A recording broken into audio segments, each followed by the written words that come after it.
And we're going to talk a little bit about why the NFL is certain to botch the Myles Garrett situation. Gregory, tell me why. Chris, what happened last Thursday night after we recorded in that NFL game was something that people have never seen before. Wrong, we've seen it. Correct. Just not on the NFL field on a regular basis. Not in prime time. Not in the only game on a Thursday night. Yeah. We've seen it in a preseason game. We've seen it in college. Hey, Brandon Merriweather. How was that not a precursor to what we eventually saw from his career in the NFL? It's interesting to look back on the number of fines and issues and problems that Merriweather had in the NFL and not look back at that Miami FIU brawl where he was swinging a helmet, much like Myles Garrett. Right. But the NFL is going to be dumb, and they're going to try to set like some sort of giant example here. And I don't necessarily think that you have to.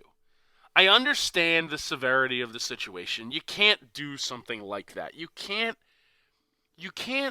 swing someone's helmet at their head. Now, I know, obviously, there's been reports of things today and issues, and sure, if that's the way things went down, I guess swinging a helmet is perfectly fine. I don't know.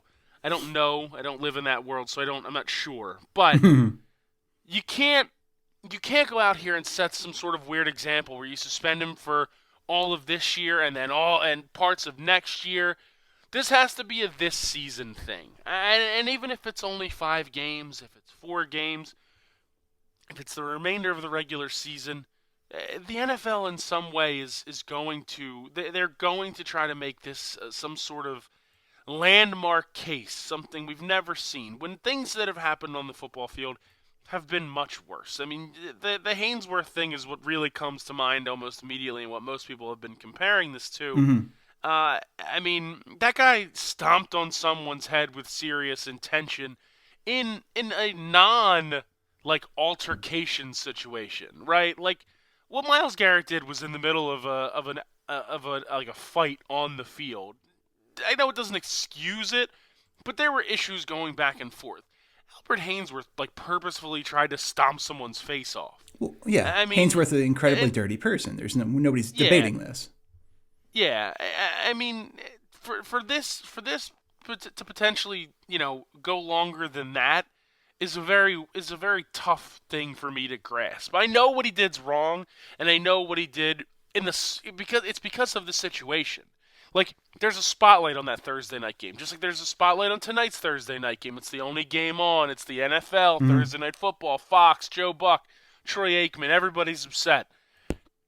If this happens on a Sunday at 1 o'clock, there's no way this is as big of a deal. It just isn't. No, it wasn't. And so, it was a wrong case. It was a wrong thing to do in the wrong time on the wrong stage kind of deal. And it all just culminated in the fact that he had to be punished harshly and severely. And look, what this all comes down to, and I will forever stand by this. And I have a hard time comparing. I feel like the Haynesworth thing and this is kind of apples to oranges because the Haynesworth thing happened in 2003. It was a different NFL. Over the last couple of years, the NFL's alleged priority has been the safety of its players. Funny how that coincided with a multi-million-dollar lawsuit from players suing for CTE damages, but here we are. They care about their players, and all they want is for them to be safe. But the NFL is also a corporation, and that's the thing that I think people are failing to talk about right now. And this is probably the biggest issue. So it's twofold. On one hand, you can't let this happen again. You need to lay down the law. You need to just punish him to the moon so that nobody ever considers doing this again. Although, as you mentioned, Antonio Smith did it in the preseason not too long ago. Hitting Richie Incognito in the head with Cognito's own helmet, was suspended for the greatest sham of all time, 2 preseason games and 1 regular season game. Got suspended for preseason games. Games he wouldn't have played in anyway. But here we are. Different NFL. And they have to send a message that they care about their players and player safety is paramount. More importantly, that's the public perception to all of this. Privately, the reason they had to do this is because they have to protect their bottom line. The issue is Myles Garrett has shown behavior now, and they need to go through every step that they need to take. They need to let Myles Garrett go to the therapists and all of that nonsense to prove and come to the bottom of why he snapped. Because now that he has done this once, the NFL would theoretically be open to litigation from a player if he did it again. If Myles Garrett goes out next year and hits somebody in the head with a helmet or does something similar, that player has grounds to sue the NFL, not Myles Garrett. And the NFL is never going to open themselves up to that. Yeah, but do you not think that right now, if Mason Rudolph wanted to, he could also do that? No, Like, I'm he sure. could certainly do that. I absolutely not. If there was any reason, first of all, the grounds for look, I have a hard time with this too. I've known Mike Florio since 98, 97, 98. What did you practice law with him? What's going on? No, in the very early days of Pro Football Talk, I was running NFL Draft. That's when I started NFL Draft Blitz, and Pro Football Talk had an NFL Draft Link section. So that's how I got to know Mike Florio. I was looking the other day because like the phone doesn't keep messages for very long, but I went onto my old AOL account to see how far my email would go back, and I found Mike Florio's AOL email account that we talked to each other on back in like 1999. But seems aggressive, but all right. I was just curious if I still had it. Also have Cam Newton's Auburn email account, but all right. But with all this, like I've known Mike for a really long time. I've known Mike to be a good person to me. But he was insufferable with all of this Myles Garrett stuff. Even Florio himself talked about whether or not there would be a potential anything would come of a potential lawsuit from Mason Rudolph here, and the answer is no, because he didn't really suffer damages, he wasn't really injured, and there are no long-term ramifications from it. So any lawsuit would be a waste of time in this situation. However, if this happens again, and and that helmet does damage, let's say fractures the skull or something like that, then that person basically owns the NFL at that point.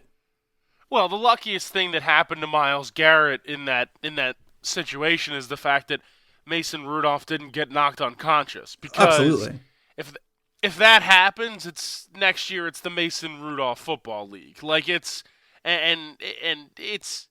like him somehow walking through, getting hit in the head with that helmet and not going down is the luckiest break the NFL's had in some time, if we're being perfectly honest. It's a situation where it can't happen. You can't have that happen. No. But you can't go off the deep end. This is a game of passion. It is a game that is about intensity. It's a game of violence. Mm-hmm. I mean, you're talking about what? So if he does it again, you're talking about somebody saying, "Oh, workplace safety issue. It's a workplace safety issue." Yeah, but the NFL's a workplace safety issue. The whole league's a workplace safety issue. But you have a proven instance of this happening at this point. And this is an extreme case. This isn't like a freak ankle injury or anything along those lines. If Myles Garrett were to do this again, he's done for football forever. Of course he would be, and he should be. But two previous Steelers in that game were knocked out of the game due to head injury. And that's different. That's different, and you know it. I'm simply saying we're talking about head injuries, workplace endangerment. Right, but one is intentional and one is not. I don't know. That hit on Deontay Johnson looked pretty intentional. I think it was. I think it was bad form. I think it's really hard for us to be sitting on our couches and talk about how this thing that happened in a split second was intentional. Oh, it's nearly impossible. You can't blame it. I never hold the defender in like. I never blame him for specific. Nobody's going in there to try to hit somebody in the head, unless you're Brandon Merriweather, allegedly. Not allegedly. You've claimed that. That's a good point. But it's impossible to blame those guys when they're getting 15-yard penalties for illegal hits to the head, Because again, like you said, it's a split-second decision. Mm. If you've ever played football, you know that you don't have time in those situations, especially in a secondary position. The ball's flying through the air, guys are running, you're diving in trying to make a play, break a pass up. Things happen, guys duck. I mean, those are just unfortunately the breaks with football. And but unfortunately, people make bad decisions in the moment because football is very much a primal sport. And whether you're playing, whether you're playing high school football or flag football in, within some rec league or something like that, it's fun when you can kind of legally lay someone out. It's fun. And, it's not something that like you're thinking about the ramifications of. It's something that you're thinking of like, oh, I am man. Look at my power. I obviously, in retrospect, what Myles Garrett did was incredibly wrong. Incredibly wrong. And he deserved to be suspended. There's no question. I think probably so my guess is on the night where that's Garrett would be suspended for the rest of the season. Pouncey would get 3 games. Ogunjobi would get 1 game. Nailed that up until James Thrash screwed things up for me today, much like he did for Randall Cunningham's and Donovan McNabb's passes back for the Philadelphia Eagles so many years ago. But it's tough because it's the right suspension. That doesn't mean for one moment that, oh God, this is walking such a tightrope. But I'll say that on that night, the person who looked the worst in my mind was Mason Rudolph. And if Mason Rudolph, look, we know that he kicked him in the groin. We know that he grabbed his junk for whatever reason. And the allegations today are the allegations that I've kind of thought happened the whole time, that Mason Rudolph used a word he shouldn't use to an African-American male. If he did those things, he got what he deserved. That doesn't make it okay. No, of course it doesn't make it okay. But let's be honest. That play started. It's a screen pass. The ball's away. And Garrett continues to drive somebody to the ground for no reason with 8 seconds left in a game that you have securely in hand. I mean, you have to have a little bit of a sense of what's going on. A guy reacting poorly because you're being a jerk during a play, it still doesn't excuse you from the initial thing where you weirdly drove him to the ground in like some sort of sign of, yeah, we're beating you, it's over. That's stupid. Look, was the whole thing stupid? Sure. And I think it's amazing to me that so 2 people have really gotten off sort of scot-free on this. And that nobody's talking about the fact that Austin Seibert badly missed 2 field goals for the Browns. No one has brought that up. And the other thing that people haven't brought up that sort of baffles me is you said it yourself. The game was over. Why was Myles Garrett on the field? Why does Freddie Kitchens continue to make these bizarre coaching decisions like leaving your starting lineup on the field in a game that is won against a rival when only bad things can happen? He's not a good coach, no. Chris. I don't know what you want me to say. Why aren't people talking about this? That. It's absurd that Garrett was even on the field to make that play. 8 seconds left in the game. Up by multiple scores. Yeah. First team it's defense. A weird thing to do. Yeah. You want to flex your muscles, I guess, if you're Freddie Kitchens, because you finally didn't screw up a game coaching-wise. I don't know. First team defense in a game where your starting strong safety was lost for the season with an injury. Like, you would think, okay, game's over. Let's get people out of the lineup. We kind of alluded to this in the first segment, that when that Tua injury happened, the story that people aren't talking about is that Saban was going to take Tua out the drive prior because Alabama had already won that game, despite the fact that it was only the end of the second quarter. And Tua talked him into letting him play one more drive, and then the injury happened. It's crazy to me that in football, a game that is born and bred from violence, that players would risk their starters and anyone consequential for 1 moment longer than they have to. Yeah, it doesn't make any sense. I'll never understand stuff like that. I just won't. There's too many variables, especially from an injury standpoint, to leave people in longer than they should. I mean, Didn't anybody learn from Friday Night Lights and the plight of Booby Miles? I'm talking the movie, much better than the show. You're an insane Um, person, but that's I've fine. never actually seen most of the show, so You are I'll stand an by it. insane Uh, person. I mean, the movie is a damn masterpiece, Chris. I don't know what to tell you. We're not. Well, Um, look, this is a fine segment for whenever we finally get off topic again, maybe sometime in the summer. But it's not. It's not what we need to talk about. We're not here to debate the merits of the Friday Night Lights television show but versus the movie, despite the fact that that's my there's a point. clearly correct answer, and it is the television Yeah, show. and debatable. My biggest problem, my biggest problem with these coaches that leave people in, it's just like, especially in college where it becomes like a resume builder. Yeah. Like you want to just go out and smash somebody to prove a point that you can because hey, well, this team that we're going up against beat them by 4 touchdowns. Let's go out and beat them by 5 touchdowns. Uh-huh. It doesn't make much sense to me, and it does nothing. It does nothing but risk the health and the future of your players, and in that in Tua's case, it could severely impact him. I don't think so. I still think he ends up as a top 10 pick, but that was in the previous argument. But this is what Freddie Kitchens did to his team because probably the absolute unthinkable happened. Yeah. Absolutely. Okay, I've asked this question for those people who are, and God knows if there's anyone, God bless you, following all of the shows that I do every week. If I've asked Anshu this on Underdog and Mario this on the NFL show, and I've gotten two different responses, so I'm going to go to you to break the tie here. Let's go to that game on last Thursday night. 8 seconds left.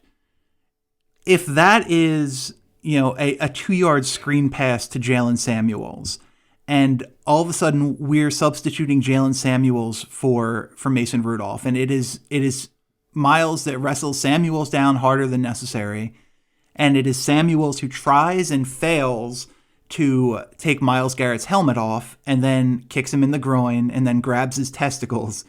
Is there any chance in the world, and this is sort of leading the witness, and I apologize for that Jalen Samuels is not suspended for the same thing that Mason Rudolph only got a fine for? I mean, yeah, I think so. I think because of what happened, because of the end result and how egregious it was. Also, I don't necessarily this kick in the groin thing. I didn't see Yeah, that. Now there's maybe video of it. It's very clear. I'll have to go back and watch it. I actually thought I had seen a still on Twitter where I thought it was photoshopped. So now that you're saying it as well, I must have clearly missed that. I haven't really watched the clip since last Friday, so I'm not sure. But I do think there's a chance. I don't necessarily think that going after somebody and taking a cheap shot like that means a suspension necessarily because of what the end result was. The end result being a guy swinging essentially a weapon as hard as he can at your unprotected head doesn't warrant because he grabbed your balls. I don't Well, and know. I I mean, don't. let's not forget about the trying to rip the other person's helmet off. It just so happens that Myles Garrett was able to accomplish the thing Mason Rudolph failed to do. Yeah, it's a weird one. I don't really know what do you get out of pulling Myles Garrett's helmet off. No, it seems like you I don't probably know just what. want to let that one go. Like, lick your wounds, go to the Yeah, locker room. You have them in Heinz Field in 2 weeks. Worry about that. yeah, yeah. It's a bad look for everyone involved. Sure. I don't necessarily think that Samuels gets a suspension in that situation. I think it's just a weird. Oh, I do. The whole thing is weird. This is what I'm talking about with the NFL botching everything that's going on. Why not just suspend everyone? Suspend everyone involved, so then we don't have to have these dumb debates. You know what I mean? Well, I think it's crazy that Rudolph did not get suspended and Ogunjobi did. Like, you're suspending Ogunjobi for their argument was that it could have reignited a fight. Well, Mason Rudolph's actions ignited the fight. Ignited a fight. Yeah, this is what I'm talking about. The NFL's so stupid. They're like the people making these decisions are just clearly morons. The Ogunjobi hit is honestly one of the more egregious things that happened on the field that night. Mm-hmm. I mean, he lit up a completely unprotected Mason Rudolph from behind after he saw him get hit in the head with a helmet. So I don't really have much. I don't really. I actually don't know how he's not suspended as long as what Pouncey did. Well, I mean, I know what Pouncey's ended up getting less than that. Ended up getting less than he was originally suspended for.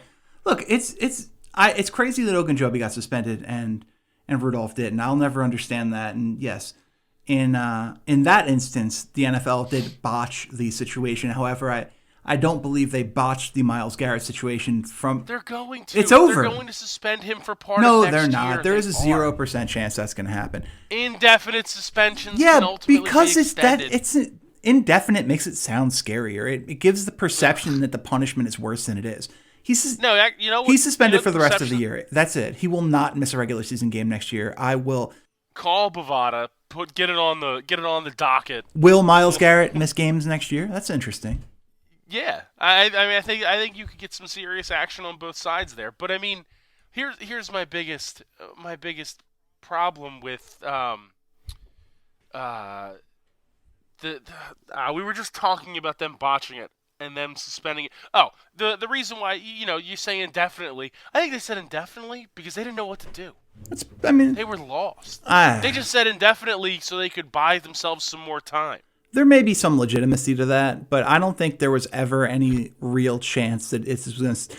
Okay, I thought the only way it would spill over into next year is if this appeal went on past this weekend and he was technically allowed to play this weekend. I don't think they were going to ever let him serve less than a 6-game suspension, which is the biggest suspension that anyone's ever got for on-field violence, topping the Albert Hainsworth Andre Gerard incident. And by the way, I said it myself, it was 16 years ago, and it was a different NFL. Albert Hainsworth kicked Andre Gerard in the head without a helmet on with his cleats. That is so much worse than hitting a guy with a helmet. It's unbelievably like that is a legitimate criminal act. I know a lot of people have thrown around Myles Garrett's a barbarian and Mason Rudolph was going to sue him. Assault, nonsense. But like that's legitimate assault. What Hainsworth did to Gerard, like he should have been arrested right there on the field. I mean, Gerard needed like several tens of stitches to repair his head after that. Yeah. It was disgusting. Yeah, I think it was 30 stitches that he needed after that incident, but I don't have that in front of me. Mason Rudolph gave a press conference like 20 minutes after the game. Yeah, and he was his perfectly normal smug self during that press conference, so he's just fine. That is going to be it for this episode of You're Wrong and Here's Why. For Greg Cone, I'm Chris Horwedel. Thanks for listening. We'll see you back here next week.